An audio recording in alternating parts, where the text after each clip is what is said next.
Hello बच्चों, कैसे हैं आप सब? बढ़िया। चलिए, आज एक बार फिर आप सबका स्वागत है जागरण पब्लिक स्कूल नोएडा की ऑनलाइन क्लासेस में।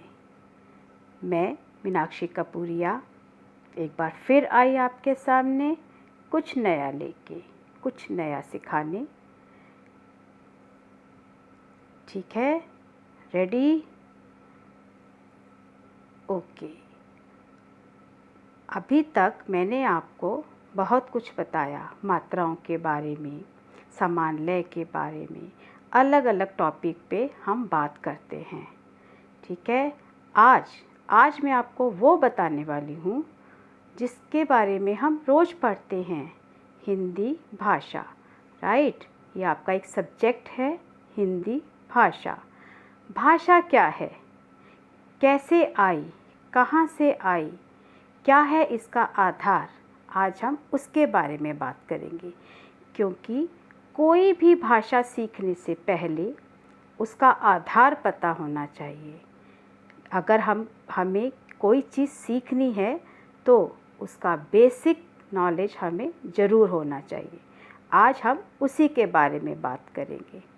बच्चों, कभी आपने सोचा है कि अगर आप बिना बोले अपनी मम्मा को कोई बात बता पाएँ और वो झट से समझ जाए? हालांकि माँ अपने बच्चे की सारी बात समझती है, ठीक है, बट समटाइम आपको भी लगेगा नहीं, आप चीख पड़ेंगे कि मम्मा को आपकी बात नहीं समझ में आ रही है। सोचिए, अगर भगवान ने आपको बोलने के लिए आवाज़ नहीं दी होती, आप अपनी बात कैसे समझाते? क्योंकि हम एक समाज में रहते हैं और हम अपने मन के भावों को दूसरों को बताते हैं, बताना चाहते हैं। उसके लिए हमें किस चीज़ की आवश्यकता होती है, आज हम उसी के बारे में पढ़ेंगे। ठीक है? और वो चीज़ है भाषा। भाषा क्या है? भाषा वह है जो हमें सिखाती है हम अपने मन की बात दूसरों को कैसे बताएं, और इसके लिए अलग अलग तरीके होते हैं। ठीक है? तो आज मैं अपनी कक्षा में आपको इसी के बारे में बताने वाली हूँ। So ready? ओके।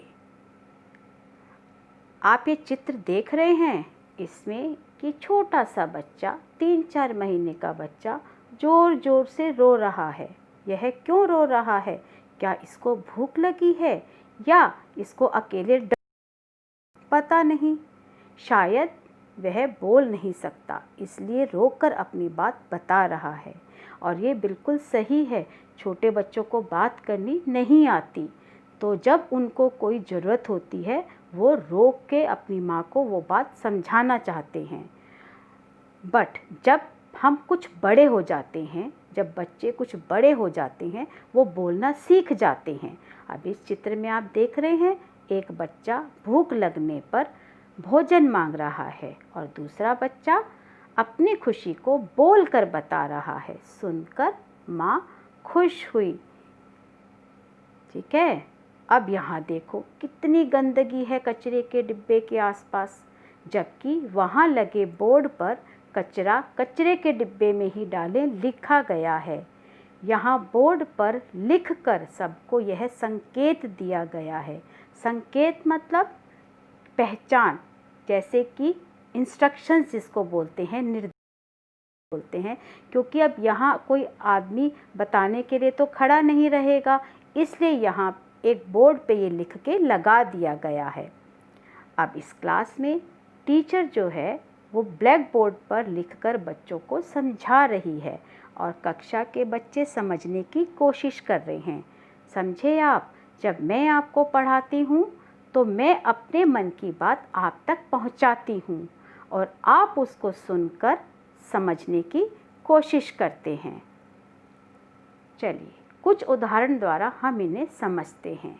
हम अपनी बात को किस तरह से प्रकट करते हैं। सोनू गोलू पिताजी से कुछ पूछ रहा है। कोमल फ़ोन पर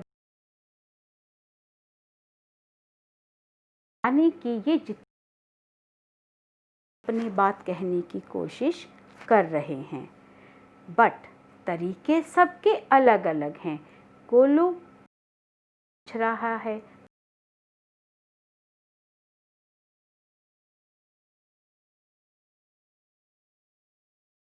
कर, तो हमें जब अपनी बात किसी को दो तरीके, या तो हम बोल, तो हम लिख कर अपनी बात बताते हैं। जब हम बोलकर अपनी बात कहते हैं का मौखिक रूप, हम अपनी बात कहते हैं, जाता है।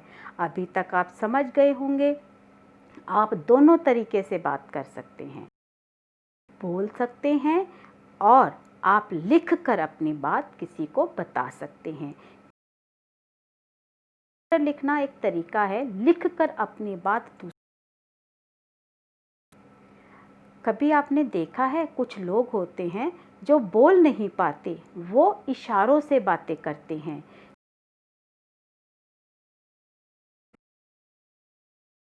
ये भी ज्ञान की ज़रूरत होती है, बट वो धीरे धीरे कोशिश करके,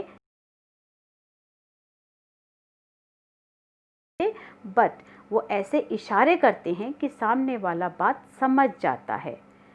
कभी जब आप रोड पे निकलते हैं तो ट्रैफिक पुलिसमैन देखा है, वो भी बोलता नहीं है, वो अपने हाथों के इशारे से लोगों को दिशाएं बताता है, ठीक है। और कभी कभी मम्मी को गुस्सा आ जाता है, मम्मी का बात करने का मन नहीं करता है, वो भी इशारों से अपनी बात आपको समझाती हैं, दिखाती हैं मम्मी, राइट। वो उनका तरीका है अपना गुस्सा आपको बताने का। तो भाषा क्या है? भाषा, भाषा वो है जो हम बोलकर या लिखकर अपनी बात दूसरों तक पहुंचाते हैं, ठीक है। तो बेसिकली भाषा के दो रूप होते हैं, मौखिक भाषा यानी कि बोलकर, और लिखित भाषा यानी कि लिखकर। ये वो तरीके हैं जिनसे हम अपनी बात दूसरों तक पहुंचाते हैं। तरीके अलग अलग हो सकते हैं, ठीक है, लेकिन उद्देश्य क्या है? भाषा का उद्देश्य क्या है? भाषा का उद्देश्य यही है कि हम जो बोल रहे हैं, हम जो लिख रहे हैं, वो सामने वाले को समझ आए। तभी मैं आपको बोलती हूँ कि भाषा में अपनी हिंदी भाषा को अच्छी बनाने के लिए, प्रभावशाली बनाने के लिए नए नए शब्दों की पहचान कीजिए, नए नए शब्द सीखिए, तभी आपकी भाषा पे पकड़ बनेगी और आप अपनी बात अच्छे तरीके से दूसरों तक पहुंचा पाएंगे। देखिए, बोलते तो सभी हैं, लेकिन हमारे शब्द जो हैं वो हमारी भाषा को प्रभावशाली बनाते हैं और दूसरे उससे सुन के प्रभावित होते हैं। भाषा ऐसी होनी चाहिए, ठीक है। शब्दों का प्रयोग बोलने में भी अच्छा होना चाहिए और लिखने में भी अच्छा होना चाहिए, ठीक है। तो भाषा का वह रूप जिसे हम मुंह से बोलते हैं और कानों से सुनकर समझते हैं, उसे मौखिक भाषा कहते हैं, ठीक है। भाषा का वह रूप जिसे हम मुंह से बोलते हैं और कानों से सुनकर समझते हैं, उसे मौखिक भाषा कहते हैं। कभी समाचार सुने हैं? टीवी में जब समाचार आते हैं, न्यूज़ आती है, तो न्यूज़ जो पढ़ने वाला व्यक्ति होता है वो पढ़ता है और हम उसे सुनकर समझते हैं। तो यह होता है मौखिक रूप। फिर भाषा का वह रूप जिसे लिखकर प्रकट किया जाए, लिखित भाषा कहते हैं, ठीक है। अब मैम आपसे प्रश्न पूछती हैं, आप लिखकर उत्तर देते हैं, ठीक है। तो यह होता है लिखित रूप। बट जो पत्र लिखा जाता है, पत्र में हम अपने मन की बात कहते हैं। अब आजकल तो कोई पत्र लिखता नहीं है, बट आजकल मेल की जाती है। मेल के द्वारा एक दूसरे की बातों को, ठीक है, वह भी एक लिखित रूप है। तो आज हमने क्या सीखा? हमें अपनी बात को समझाने के लिए शब्द बोलना पड़ता है तथा लिखना पड़ता है। सुनना, समझना, लिख, पढ़ना, यही भाषा है। जैसे मैंने आपको बताया, हिंदी भाषा, हिंदी भाषा, हिंदी भाषा क्या है? हमारा बोलने का माध्यम। और भाषा वो होती है जो सामने वाले को समझ में आए, ठीक है। हिंदी जो है वो माध्यम है। भाषाएं बहुत तरीके की होती हैं। आपने बात सुनी होगी अंग्रेजी भाषा, संस्कृत भाषा, पंजाबी भाषा, मारवाड़ी भाषा, ये सारी भाषाएं हैं, ठीक है। और हिंदी, हिंदी क्या है? आपको पता है, हिंदी हमारी राष्ट्रभाषा है। हिंदी हमारी राष्ट्रभाषा है। समझ में आया आपको? आपको ये बात याद रखनी है। हिंदी, हिंदी हमारी राष्ट्रभाषा है, ठीक है। ओके, तो ये थी आपकी आज की क्लास, ठीक है। आई होप आप सबको अच्छा लगा होगा सुनकर, और आपको जानकारी मिली होगी कि भाषा क्या होती है, ठीक है। तो हम फिर मिलेंगे, तब तक के लिए बाय बाय।